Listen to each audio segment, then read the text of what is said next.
My name is April Morris. I work for Kane County Forest Preserve District. Today we're going to explore ethnobotany.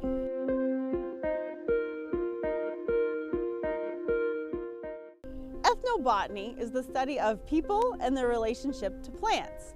We as humans use plants for a great number of things: food, medicine, fiber, dye, all sorts of things. And people obviously have been using it for a very, very long time. Today's focus is going to be on the historical uses of the plants that grow in our Illinois region.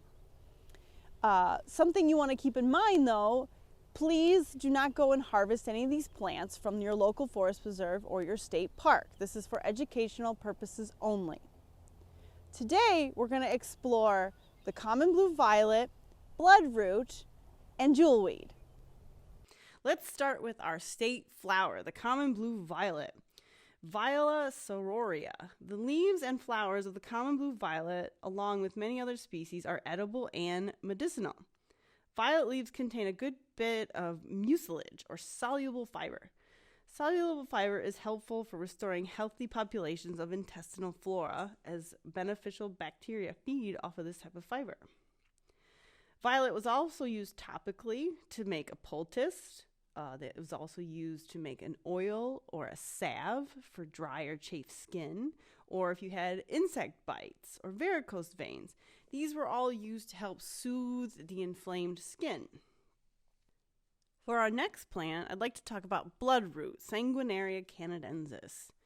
Sanguinaria canadensis, or bloodroot, was used by the Native Americans to treat skin wounds and abrasions. Unknown to them at the time was that bloodroot actually contains some antibacterial qualities to it, which is probably why it helps so well on skin wounds. Later, when the new settlers were moving into the continent, through their interactions with Native Americans, the settlers learned the medicinal aspects of bloodroot. The new settlers and also the Native Americans started using bloodroot as a bronchial muscle relaxant used for coughing and wheezing. They used it throughout the influenza epidemic and whooping cough. It seemed to help to relax the muscles.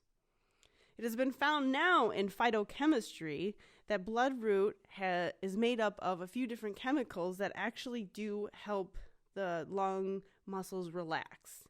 But what is known now, though, is that there are more toxic side effects to using bloodroot, so it doesn't make it a very viable herbal remedy.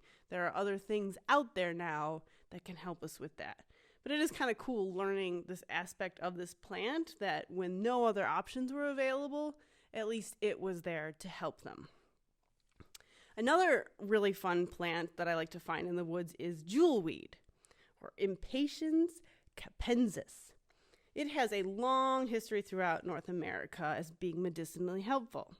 Records and articles have shown it in use time and time again.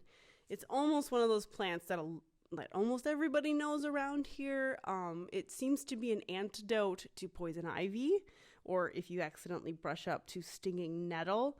It seems to have this way of relieving skin irritations by just lightly mashing up a leaf and then putting it on the wound. A lot of kids seem to run into this plant in the late summer. It also has another name besides jewelweed, and that's touch-me-not, because when it goes into seed form, its little seed pod, when gently touched, will spring open and shoot out seeds everywhere, which is kind of fun for kids to find in the woods. Thank you for your time, everybody. I really appreciate being able to speak about this. It's one of my personal interests as well as work interests. So have a good day. Thank you.